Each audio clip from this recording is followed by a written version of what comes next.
पण याच घटनेच्या अनुषंगाने अभिनेत्री रुचिता जाधव यांच्याशी संवाद साधतात आमचे प्रतिनिधी सूरज सावंत। पवईच्या त्या किडनॅपिंग केसमध्ये रोहित आर्या यांनी अनेक अभिनेत्यांना संपर्क केला होता आणि त्यानंतर त्या ऑडिशनसाठी बोलवण्यात देखील आलं होतं। त्यापैकीच एक म्हणजे ज्येष्ठ कलाकार गिरीश ओक होते, उर्मिला कोठारे या देखील होत्या आणि रुचिता जाधव माने यांच्याशी देखील संपर्क करण्यात आला होता। त्या माझ्यासोबत आहेत। रुचिताजी, नेमकं काय झालं होतं, आपल्याशी कॉन्टॅक्ट नेमका कसा करण्यात आला होता आणि आपण परिचित आहात का आर्यांसोबत? हे बघ, मी त्याला पहिल्यांदा आणि शेवटचं 2010-11 साली भेटलेले। मी एका स्टुडिओमध्ये गेलेले डबिंग करायला आणि मी नवखी होते, त्याच्यामुळे तिथे एक जनरल नॉर्मल इंट्रोडक्शन झालेलं, जेव्हा तुम्ही नंबर्स एक्सचेंज करता आणि बस तेवढाच संपर्क होता। ते मी पहिल्यांदा आणि शेवटचं मी त्याला तेव्हाच बघितलेलं। त्यानंतर जसा टाइम जात गेला तसं डेफिनेटली तो मला मेसेजेस करायचा, पण ते सगळे फॉरवर्डेड मेसेजेस होते, ज्यावर मी कधीच आयुष्यात रिप्लाय केलं नाही। आणि अचानकपणे 4 ऑक्टोबरला तो मला मेसेज पाठवतो, जो मी ऑलरेडी सोशल मीडियावर टाकला पण आहे, की मला एका चित्रपटासंदर्भात बोलायचं आहे। 3 वाजता काहीतरी मेसेज केलेला, मी त्याला संध्याकाळी फोन केला, आम्ही बोललो आणि तेव्हा त्यांनी मला ती सेम टू सेम स्टोरी सांगितली जी त्यांनी केली पवईमध्ये। काय नेमकं त्यावेळी त्यांनी सांगितलं होतं, कुठल्या पिक्चरच्या सिमिलर ती स्टोरी आहे असं? तर त्यांनी मला सांगितलेलं की वेनेसडे हा जो चित्रपट आहे ना, त्याच्यासारखा हा, असं काय नसरुद्दीन शाह सारखा वेनेसडे त्यासारखा आपण चित्रपट बनवत आहे आणि एक इनोसंट माणूस सिव्हिलियन आहे, त्याचं म्हणणं आपण लोकांसमोर मांडत आहोत।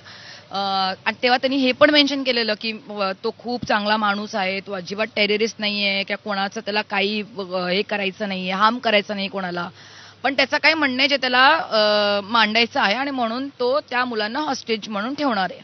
तर मी त्याला म्हणालेले की अरे वा, काय सुंदर स्क्रिप्ट आहे, म्हणजे कलाकार म्हणून वेनेसडे सगळ्यांनाच अतिशय सुंदर स्क्रिप्ट वाटते।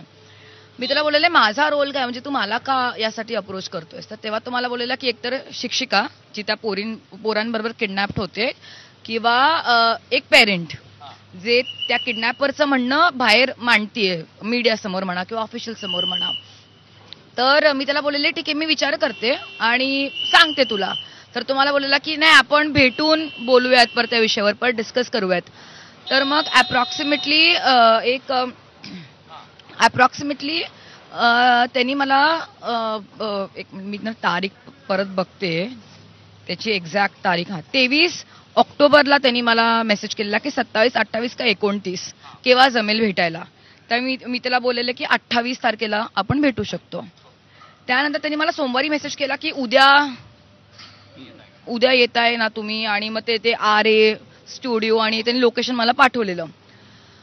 आता माझ्या सासऱ्यांची तब्येत अचानकपणे बिघडल्यामुळे ते HN रिलायन्सला ॲडमिट होते आणि आम्ही सगळे, त्याचं नाव राजेंद्र माने, सासऱ्यांचं नाव, आम्ही सगळे त्यांच्या मागे होतो। म्हणजे असे पिक्चर तर आपण खूप करू शकतो आयुष्यामध्ये, फॅमिली इज इम्पॉर्टंट, त्याच्यामुळे आम्ही सगळेच हॉस्पिटलमध्ये होतो, काही घरी होतो आणि म्हणून मी गेले नाही भेटायला। तसं मी त्याला मेसेज पण केला की माझे सासरे आजारी असल्यामुळे मी येऊ शकत नाही आणि आपण 15 नोव्हेंबर नंतर भेटू, पण ती पण depends on my father in laws health condition. त्यांनी रिप्लाय केलेला की नो वरीज, टेक केअर, बस एवढंच आमचं संभाषण होतं। आणि आता काय, म्हणजे नशिबाचा भाग होता का काय, मी गेले नाही आणि आता खरंच बरं वाटतं। आणि स्टोरी तुम्ही बघितली टीव्हीवर, हा संपूर्ण घटनाक्रम बघितलात किंवा जे काही बघितलं न्यूज बातम्यांमधनं, काय पहिला तुमच्या मनामध्ये आलं? मी सकाळी ही न्यूज बघितली आणि मी फ्रीज झालेले, म्हणजे मी 2 मिनिटं अशी होते की हा तोच व्यक्ती आहे का? तर माझ्या नवऱ्याने माझा फोन हातातून घेतला आणि मी बोलले फक्त चेक कर फोन। मग त्यांनी तो चेक केला, मी त्याला बोलले व्हॉट्सअपवर जा, ती चॅट चेक कर, तोच माणूस आहे का? आणि तोच माणूस आणि तेच सगळं सेम निघालं।